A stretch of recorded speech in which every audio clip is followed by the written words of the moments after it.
Alam mo bang may makukuha kang pera sa OWA? Lalo na kung active member ka at mahigit 10 taong ka ng miyembro? Ito ang OWA Rebate Program. Ang OWA Rebate Program ay hatid ng OWA Act to Republic 10801. Layunin nitong bigyan ng halaga ang mga miyembrong OFW na 10 taon o higit pa at hindi pa nakinabang sa anumang programa, serbisyo o benepisyo mula sa ahensya. Ano ang mga kailangan para mag-claim ng inyong rebate? Kung si OFW mismo ang mag-claim, kailangan ng one valid government-issued ID.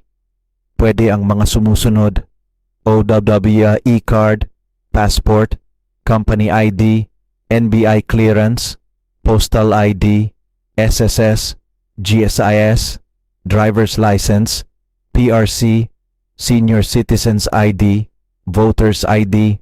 Kung si OFW naman ay nasa ibang bansa, itinalagang miyembro ng kanyang pamilya sa Pilipinas na maaring mag-claim.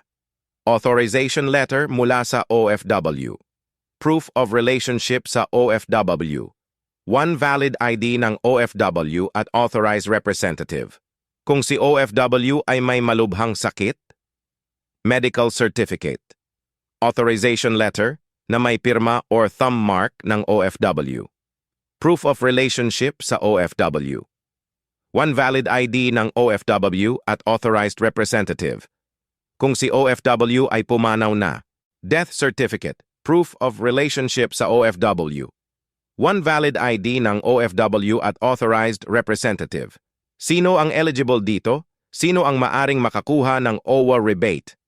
OFW na naging miyembro ng 10 taon o higit pa hanggang December 31, 2017 cut-off period. Nakapagbayad ng 5 FIPS or higit pang membership contribution.